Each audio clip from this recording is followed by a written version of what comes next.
Salam alaikum, bonjour à tous et merci beaucoup de nous rejoindre dans cette nouvelle vidéo. Aujourd'hui, on va continuer notre chapitre sur l'appareil respiratoire. Vous êtes dans le module de l'histologie et on va continuer, toujours c'est le quatrième et le dernier cours sur l'appareil respiratoire.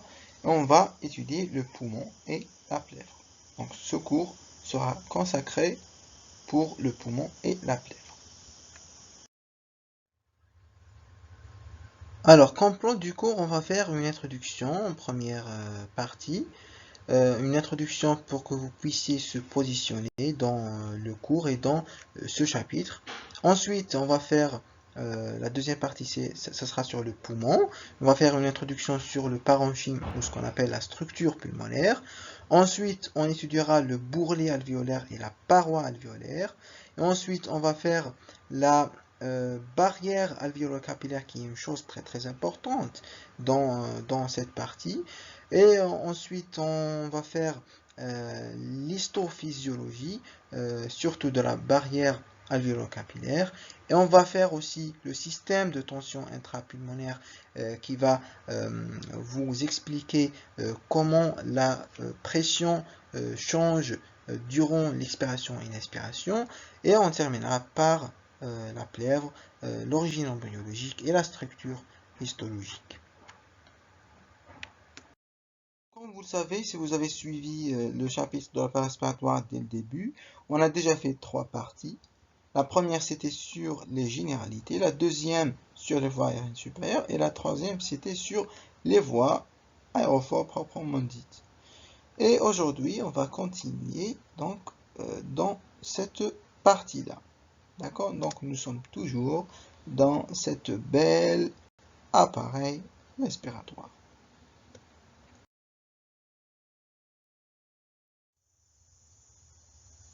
Maintenant, normalement, vous savez par cœur. On a déjà dit que l'appareil respiratoire est constitué des voies aériennes supérieures, des voies aérophores proprement dites, du poumon et de la plèvre. Nous avons déjà vu les voies aériennes supérieures, nous avons vu la cavité nasale, nous avons vu le rhinopharynx. Pour les voies aérophores proprement dites, nous avons vu le larynx, nous avons vu les voies bronchiques, nous avons vu la trachée, les bronches souches, les voies bronchiques intralobulaires, les voies bronchiques extralobulaires. D'accord? Donc aujourd'hui, on continue. On va étudier les poumons et la plèvre. Ça, c'est tout ce qu'on va voir sur le poumon par lequel on respire. Alors, qu'est-ce qu'on va voir? On va voir le parenchyme pulmonaire, le bourrelet alvéolaire, la paroi alvéolaire qui est constituée par l'épithélium, le stroma et le réseau capillaire du stroma alvéolaire, bien sûr. Ensuite, l'histophysiologie qui est plus importante et aussi le système de tension intrapulmonaire, comment les tensions se modifient à l'intérieur du poumon et quel en est l'intérêt. Et ensuite, si je peux le dire, la partie la plus importante, c'est la barrière alvéolo-capillaire en matière, par rapport à la physiologie. Donc, pourquoi on a cette barrière alvéolo-capillaire et quel est son intérêt? Alors, on va commencer par le parenchyme pulmonaire. Mais tout d'abord, il faut savoir qu'est-ce que c'est un lobule pulmonaire. Donc, tout simplement, ce que vous voyez ici, c'est un lobule pulmonaire. Donc, le lobule pulmonaire, comme vous voyez ici, est constitué par un stroma interstitiel riche en vaisseaux sanguins. Donc, vous voyez ici les vaisseaux sanguins. Et ça, c'est ce qu'on appelle un stroma interstitiel. Et si je vous dis un stroma, c'est-à-dire une trame conjonctive d'un tissu.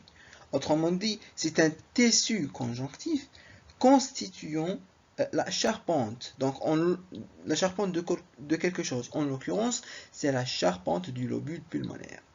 Donc, je reviens. Le lobule pulmonaire est constitué par un stroma interstitiel riche en vaisseaux sanguins. Et ce lobule pulmonaire,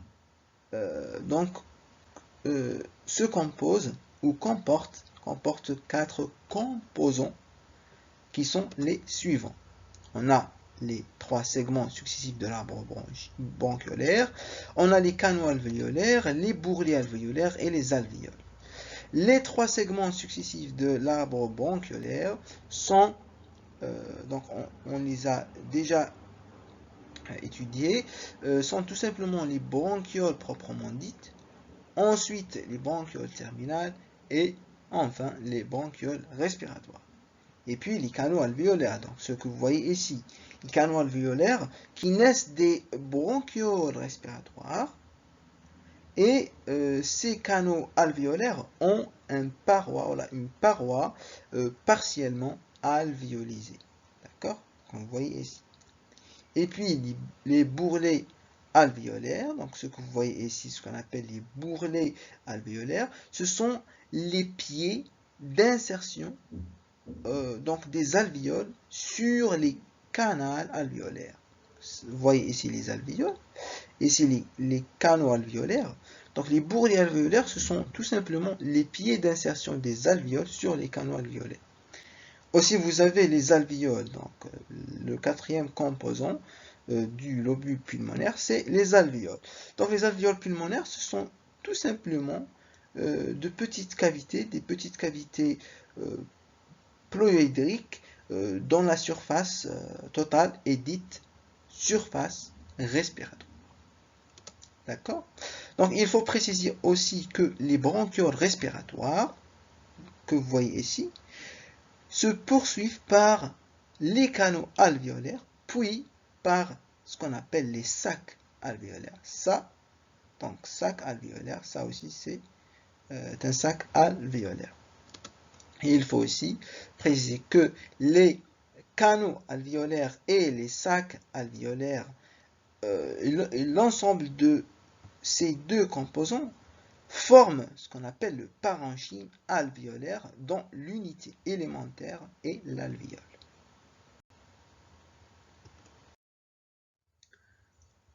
Alors, le bourrelet alvéolaire, c'est un composant important du parenchyme pulmonaire. Et je vous ai dit que les bourrelets alvéolaires, ce sont les pieds d'insertion des alvéoles sur les canaux alvéolaires.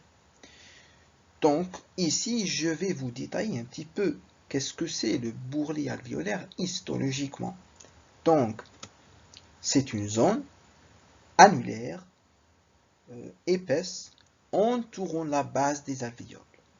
D'accord? Donc, c'est une zone annulaire, épaisse, épaissie, entourant la base des alvéoles.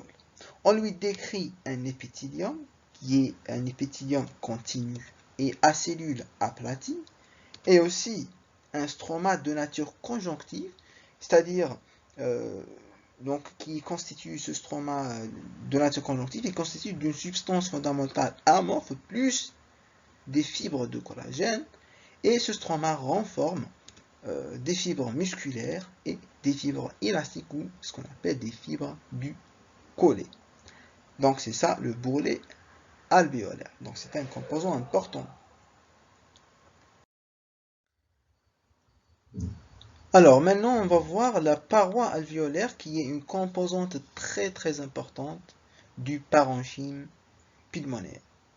Donc la paroi alvéolaire, après un examen en microscopie optique au fort grossissement qu'on voit ici, la paroi elle est définie comme étant la cloison, donc c'est ça la paroi, elle est la cloison séparant 2 alvéoles contigus. C'est-à-dire, qu'est-ce que ça veut dire une cloison? Une cloison, c'est-à-dire quelque chose qui sépare, quelque chose qui divise à l'intérieur. Donc la paroi alvéolaire, c'est un quelque chose qui sépare 2 alvéoles contigus. D'accord, donc c'est ça ce qu'on appelle une paroi alvéolaire. Elle comprend un revêtement épithélial que vous voyez ici. Donc c'est ça la paroi alvéolaire, elle comprend un revêtement épithélial, ce que vous voyez ici en jaune, un stroma, ce que vous voyez ici en vert, et un réseau capillaire. Donc vous voyez ici les capillaires. Donc la paroi comprend un revêtement épithélial, un stroma et un réseau capillaire. Donc, vous avez compris que entre deux alvéoles, les éléments constitutifs se succèdent d'une lumière alvéolaire à l'autre dans l'ordre suivant. Donc, les éléments que je viens de décrire ici se succèdent d'une lumière alvéolaire à une autre lumière alvéolaire dans l'ordre suivant. Donc, un épithélium alvéolaire, puis un stroma et un réseau capillaire, puis un autre épithélium alvéolaire. Donc c'est ça la paroi alvéolaire vue en microscopie optique. Donc on a vu la paroi alvéolaire en microscopie optique. Et ici, on va voir la paroi alvéolaire examinée en microscopie électronique. D'accord? Donc ça, c'est ce qu'on appelle la paroi alvéolaire examinée en microscopie électronique. Et elle offre à décrire trois composants essentiels. Elle offre à décrire un épithélium alvéolaire.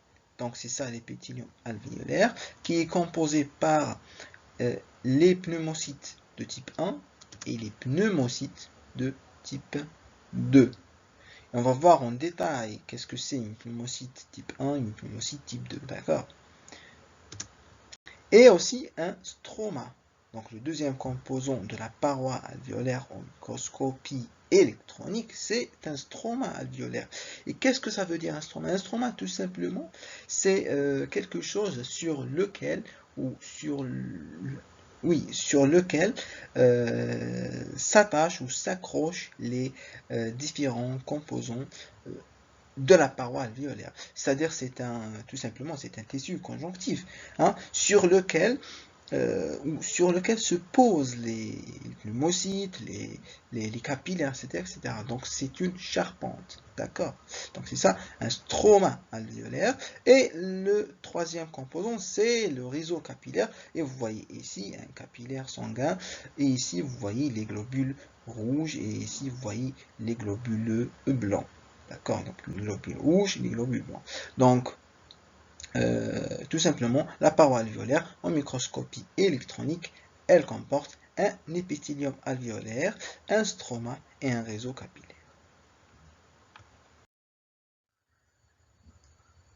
Alors, je vous ai dit que l'épithélium alvéolaire présente deux types de cellules, ce qu'on appelle les pneumocytes.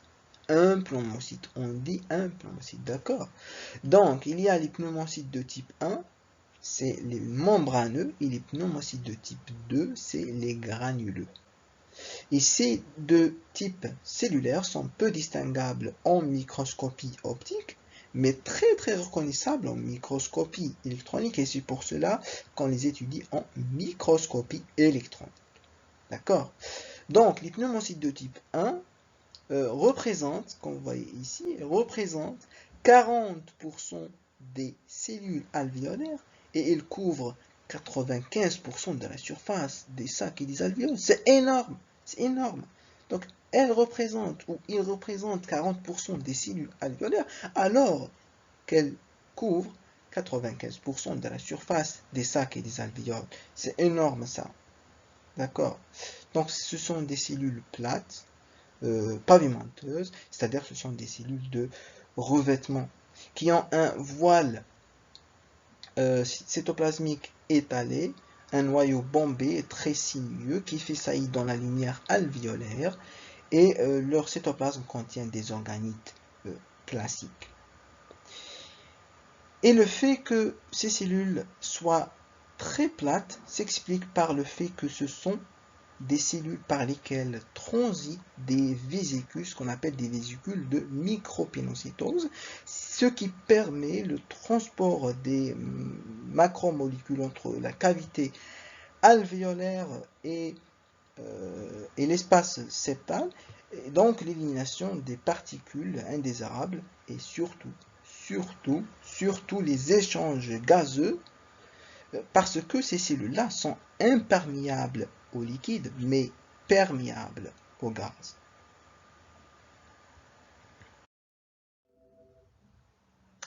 On a vu les pneumocytes de type 1 et on va voir les pneumocytes de type 2. Ici, vous voyez les pneumocytes de type 2. Ici, vous voyez le surfactant. Et on va voir qu'est-ce que c'est un surfactant. D'accord? Donc, les cellules pneumocytaires de type 2 représentent 60% des cellules alvéolaires et couvrent 5% de la surface des sacs et des alvéoles. Est-ce que vous remarquez ici quelque chose? Mais oui, moi je remarque que ces cellules-là ne couvrent que 5% de la surface, alors qu'elles représentent 60% des cellules alvéolaires. Est-ce que c'est normal ça? Mais oui, c'est normal. Pourquoi? Parce que ces cellules pneumocytaires de type 2 ne sont pas étalées comme les pneumocytes de type 1. D'accord? C'est pour ça qu'elles représentent 60% des cellules alvéolaires, alors qu'elles ne couvrent que 5% de la surface des sacs et des alvéoles. Et histologiquement, ce sont des cellules globuleuses avec un noyau très développé. Pourquoi un noyau très développé? Parce que ces cellules-là assurent ce qu'on appelle la sécrétion du surfactant. D'accord? C'est pour ça que ces cellules-là ont un noyau très développé. Et elles sont groupées par 2 ou 3 aux angles de raccordement de plusieurs alvéoles. Et les pneumocytes de type 2 représentent des inclusions spécifiques. Donc vous voyez ici les inclusions spécifiques qui mesurent environ 0,2 micromètres de diamètre et qui sont limitées par de la membrane et qui sont appelées des corps multilamellaires ou ce qu'on appelle les cytosomes. Et aussi les cellules ou les pneumocytes de type 2 reposent sur une membrane basale continue percée de pores.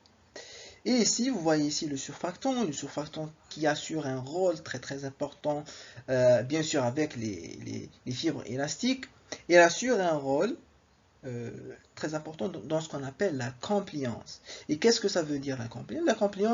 La compliance, c'est tout simplement c'est l'élasticité, c'est la propriété d'élasticité dont est doué le poumon pour augmenter son volume en fonction du volume d'air inspiré et de la pression que cet air fait subir au tissu. Donc c'est ça la compliance. Donc ce que vous devez retenir dans cette diapo, c'est que les pneumocytes de type 2 représentent 60% des cellules alvéolaires et qu'elles présentent ce qu'on appelle des corps multilamellaires et qu'elles sécrètent du surfactant. Maintenant, on va voir les fonctions des pneumocytes de type 2. Donc bien sûr, ils assurent plusieurs fonctions. Ils ont d'abord une fonction sécrétrice. C'est la raison pour laquelle elles présentent à leur pôle apical des microvillosités, comme vous voyez ici. Donc ce sont des cellules sécrétrices et ce sont à l'origine de ce qu'on appelle le surfactant. Donc ces cellules-là assurent la formation du surfactant pulmonaire. Elles assurent aussi la régénérescence de l'épithélium alvéolaire par la multiplication des pneumocytes de type 2, puis la différenciation en pneumocytes de type 1. Donc c'est en effet un type cellulaire qui, selon les besoins, peut se transformer en un autre type cellulaire. Ces cellules-là aussi ont une capacité de présentation antigénique et de sécrétion de cytokines. Donc ils permettent aussi la modulation des réactions inflammatoires et une action sur les macrophages alvéolaires et une action sur les cellules septales. Donc vous voyez ici que les pneumocytes de type 2 assurent des fonctions très importantes, des fonctions immunologiques, des fonctions mécaniques, etc. Je vous ai dit que les pneumocytes de type 2 assurent la formation du surfactant. Mais quelles sont les propriétés du surfactant? Donc, ici vous voyez l'alvéole, ici c'est-à-dire la lumière alvéolaire, donc c'est de l'air. Ici c'est de l'air. Ici vous voyez les pneumocytes de type 2, ici vous voyez les pneumocytes de type 1, et ici vous voyez une couleur bleue qui s'étale en surface de l'épithélium alvéolaire. C'est ce qu'on appelle le surfactant. Donc le surfactant est un mince film liquidien continu s'étalant en surface de l'épithélium alvéolaire. Donc vous avez compris que la propriété essentielle du surfactant, c'est qu'il abaisse la tension superficielle. Mais qu'est-ce que ça veut dire, une tension superficielle? La tension superficielle, c'est tout simplement une propriété physico-chimique. C'est le rapport entre le travail réversible fourni pour étendre une interface de séparation liquide-gaz et l'extension correspondante de l'interface. Donc, qu'est-ce que ça veut dire tout ça? Imaginez avec moi ici vous voyez un récipient, et ici c'est de l'eau, et ici c'est une pièce qui se positionne au niveau de la surface de l'eau. Mais pourquoi cette pièce ne va pas vers le fond? Donc, imaginez avec moi que les particules d'eau sont des êtres humains. Et chaque particule d'eau essaye de s'attacher à une autre particule d'eau et l'attirer vers elle. Qu'est-ce qui va se passer? Les particules vont se rapprocher. Donc, la surface d'eau va essayer d'être plus courte, va essayer toujours d'être plus courte, c'est-à-dire que les particules forment une surface qui ne laisse pas du vide à cette pièce pour qu'elle puisse aller vers le fond du récipient. Donc, ici vous voyez, donc c'est ce que je viens de dire, d'accord? Mais si on ajoute le surfactant, ce surfactant il va séparer les particules et les faire éloigner l'une par rapport à l'autre. Donc il va laisser du vide et la pièce va couler vers le fond. D'accord? Donc le rôle du surfactant dans les poumons est d'abaisser la tension superficielle. Donc éviter ce qu'on appelle le collapsus des alvéoles. Donc éviter que les alvéoles se collabent, d'accord? C'est-à-dire les parois alvéolaires se rapprochent l'une à l'autre. Et aussi le surfactant a une propriété antibactérienne. Donc vous avez compris que le surfactant a une importance vitale. Il assure la réduction de la tension superficielle, il assure la réduction de la compliance pulmonaire et il maintient les alvéoles pulmonaires au sec et il assure aussi la défense contre les polluants et les agents infectieux.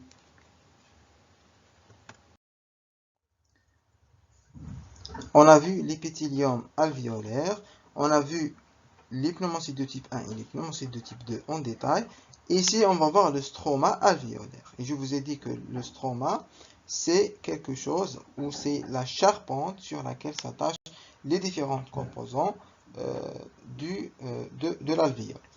Donc, le stroma alvéolaire est formé d'une substance fondamentale amorphe positive, des formations fibrillaires essentiellement les fibres de réticuline et les fibres élastiques qui sont agencées en fibres communes, fibres du sac et fibres de Collet.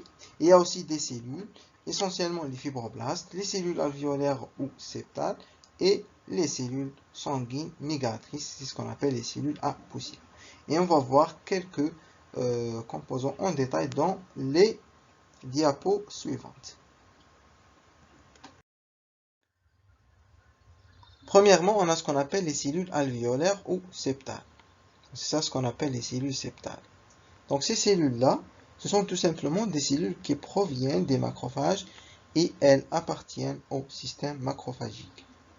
Et on en distingue deux types. Il y a les cellules vacuolaires et il y a les cellules granuleuses. Les cellules vacuolaires, ce sont des cellules dont le cytoplasme est bourré de vacuoles lipidiques et elles captent les lipides sanguins.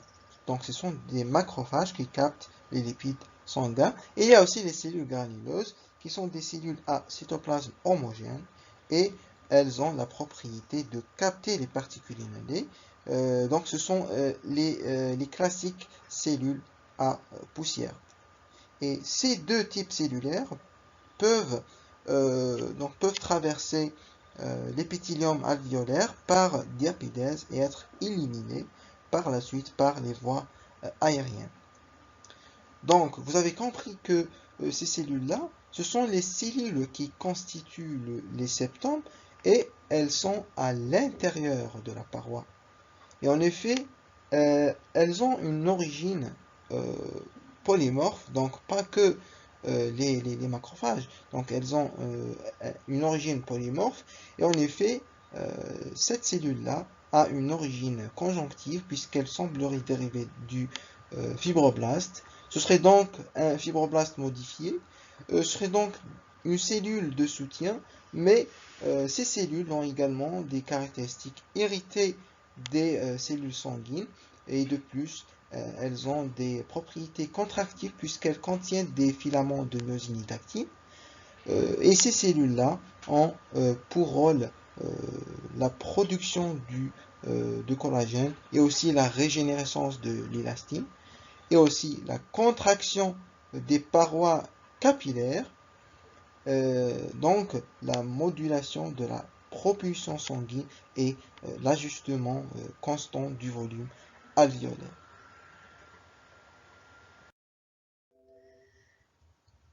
Deuxièmement, on a ce qu'on appelle les macrophages alvéolaires, qui sont régulièrement en contact avec les septa et qui ont une fonction de nettoyage de patrouille.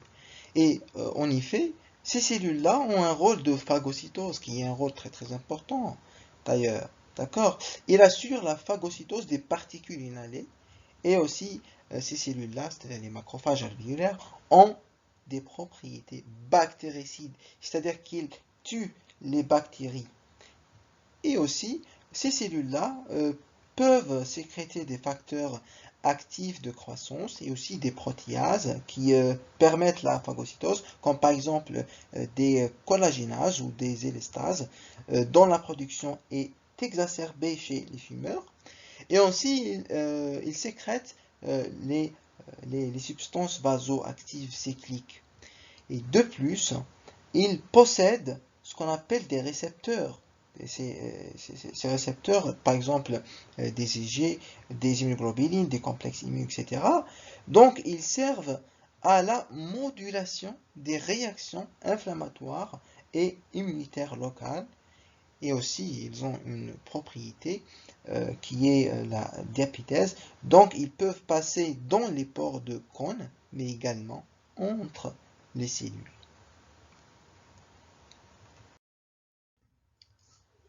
Troisièmement, on a les fibres. Il y a les fibres de collagène, les fibres de réticuline et les fibres élastiques. Ici, je vais vous détailler les fibres élastiques parce qu'elles sont les fibres les plus importantes dans ce cours, d'accord? Donc, les fibres de collagène, c'est surtout pour la structure. Alors que les fibres élastiques ont trois fonctions. Ces fibres élastiques qui circulent à l'intérieur permettent aux parois d'être. C'est-à-dire sans ces fibres élastiques, les parois alvéolaires ne seront pas existées. Et ces fibres-là assurent trois fonctions. La dilatation pulmonaire qui permet la réception de l'air inspiré. Aussi la rétraction alvéolaire qui permet l'expulsion des gaz alvéolaires. Et aussi la prévention du collapsus bronchiolaire et alvéolaire durant l'inspiration. Et cette prévention passe par un attachement à la paroi molle des bronchioles et aussi au parenchyme pulmonaire et indirectement à la plèvre. Et de plus, si vous vous rappelez, il y a également le surfactant pulmonaire. Le surfactant pulmonaire qui joue un rôle dans cette prévention. Et je vous ai parlé de cette prévention dans les diapos précédentes. Donc, vous avez compris que une altération de ces fibres élastiques, soit génétique ou par tabagisme, entraîne une destruction progressive des septa et donc l'installation d'un emphysème pulmonaire. Et elles sont donc essentielles à la respiration. Et dans le cas où elles deviendraient rigides, c'est pathologique. Ça serait pathologique, donc, comme par exemple dans les fibroses professionnelles. Quatrièmement, on a ce qu'on appelle les pores de Kohn. C'est ça les pores de Kohn. C'est ça les pores. Ce sont des pores interalvéolaires entre les alvéoles. Donc ce sont tout simplement des perforations des septa interalvéolaires qui ont un diamètre d'environ 15 micromètres et qui permettent une communication interalvéolaire. Ils ont donc pour fonction l'égalisation des pressions alvéolaires, ainsi comme les soupapes de sécurité, et aussi la circulation de suppléance en cas d'obstruction bronchiolaire. Nous avons vu l'épithélium alvéolaire et les pneumocytes de type 1 et les pneumocytes de type 2. Nous avons vu aussi les septa interalvéolaires et nous avons détaillé quelques composants tels que les cellules septales, les macrophages alvéolaires et les fibres élastiques et aussi les pores de Kohn. Et maintenant, on va voir le réseau capillaire du stroma alvéolaire. C'est un réseau qui se situe dans le stroma alvéolaire.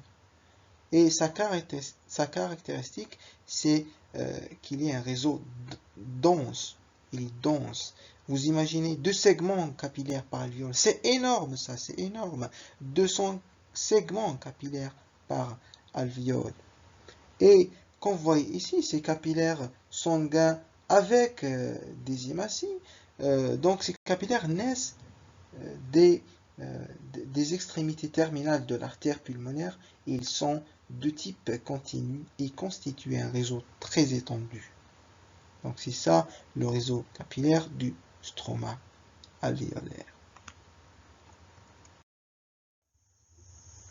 Nous avons vu le parenchyme pulmonaire, le bourrelet alvéolaire et la paroi alvéolaire. Maintenant, on va voir la barrière alvéolo-capillaire ou ce qu'on appelle la barrière de diffusion ou ce qu'on appelle aussi la barrière air-son. C'est ça le son et c'est ça l'air. D'accord? C'est une barrière entre le son et l'air.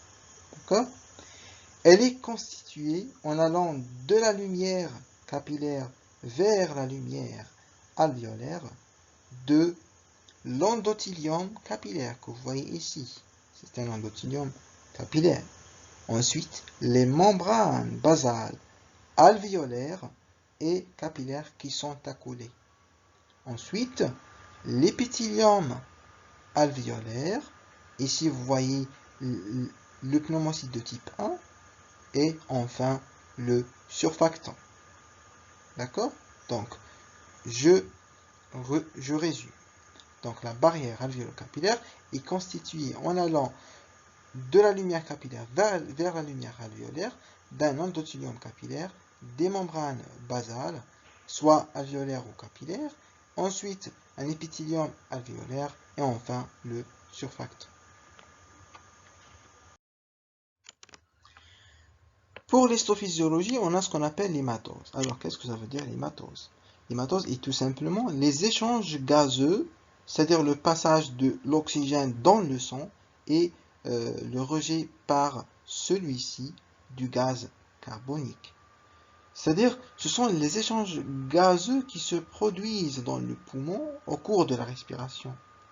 Et ces échanges gazeux alvéolo-capillaires se font par diffusion. Qu'est-ce que ça veut dire par diffusion? C'est-à-dire que ces échanges-là se font d'une manière passive. D'accord? Et l'hématose est possible grâce aux 4 particularités suivantes de la barrière alvéolo-capillaire qui sont l'étendue de la surface respiratoire. Donc vous voyez que la surface respiratoire fait presque 70 à 80 mètres carrés. C'est énorme ça. Et aussi la surface du réseau capillaire qui fait presque 70 mètres carrés. C'est énorme. Donc la surface respiratoire est très très étendue. Et aussi la surface du réseau capillaire est très très étendue. Et la deuxième particularité qui fait que l'hématose soit possible, c'est la longueur du trajet parcouru par le sang à l'intérieur de chaque lobule. Et aussi la nature et la minceur de la barrière tissulaire alvéolo-capillaire. on a déjà vu que la barrière alvéolo-capillaire est très mince, ce qui permet donc la diffusion des gaz entre les capillaires et les alvéoles. Et aussi le surfactant, c'est le film liquidien qui assure la dissolution des gaz et le maintien de la perméabilité alvéolaire. Donc, ces quatre particularités rendent l'hématose possible. Donc, si je résume, c'est l'étendue de la surface respiratoire et le réseau capillaire, la longueur du trajet parcouru par le sang et la nature et la minceur de la barrière alvéolo-capillaire et aussi le surfactant. Vous voyez ici que la pression dans les alvéoles et la pression intrapleurale changent durant l'inspiration et l'expiration. Mais comment ça se fait? Comment ça se fait donc que la pression alvéolaire et intrapleurale change durant l'inspiration et l'expiration? C'est tout simplement grâce au système de tension intrapulmonaire. Et qu'est-ce que c'est un système de tension intrapulmonaire? C'est tout simplement, ce sont des fibres élastiques. Donc, ce système de tension intrapulmonaire, ce sont tout simplement les fibres élastiques.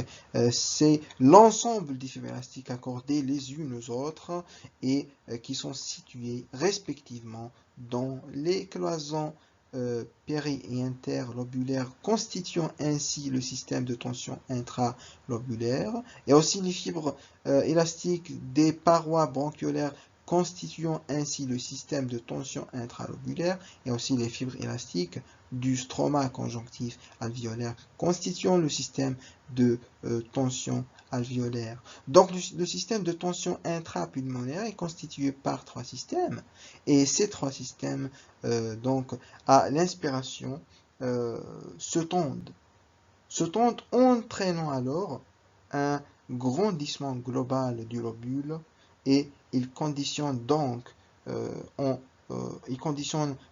l'expiration en revenant à leur position première. Il faut noter aussi que le surfactant joue un rôle très important dans le non-affaissement normal des alvéoles.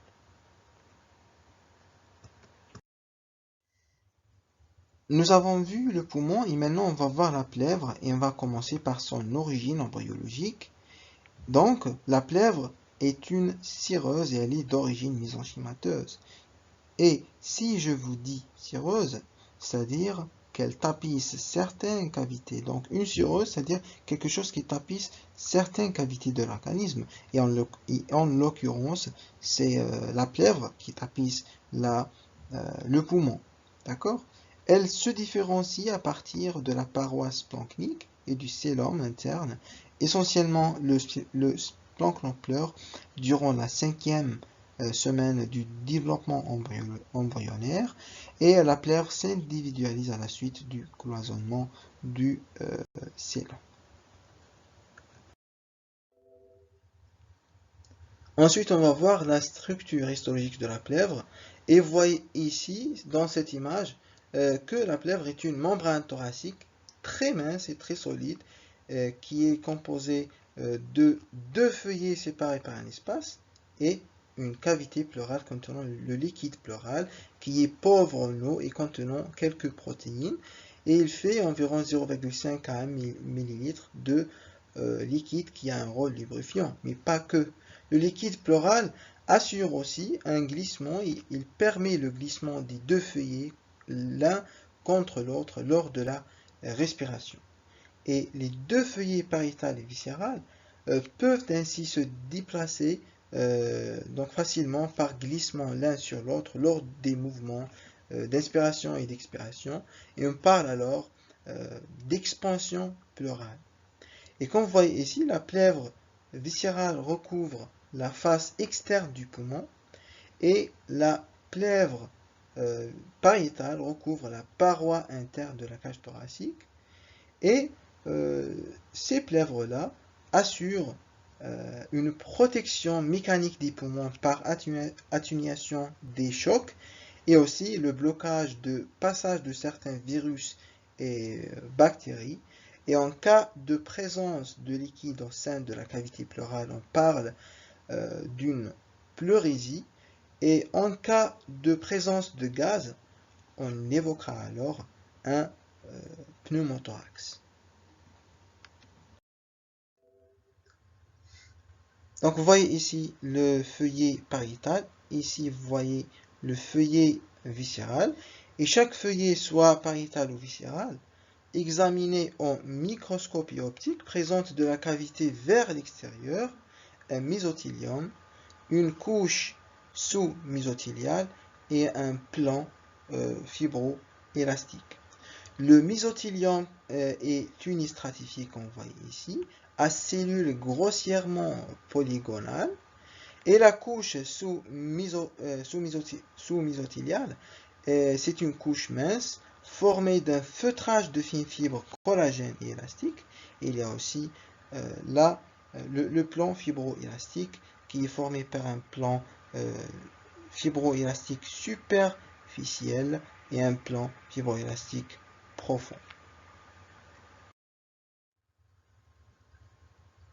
Pour le plan fibroélastique, que vous voyez ici, soit dans le feuillet viscéral ou dans le feuillet pariétal, il est épais.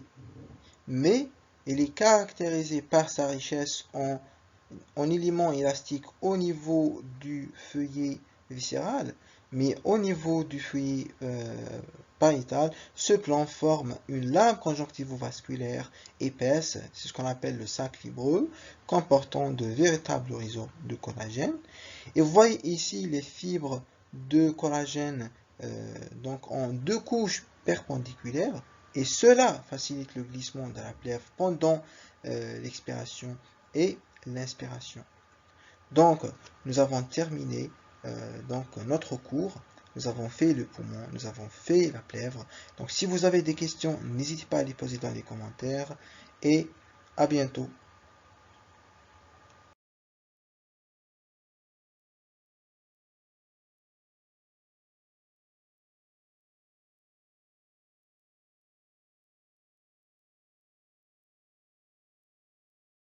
On est arrivé à la fin de cette vidéo. Merci pour votre attention. On espère que ce tuto vous a plu.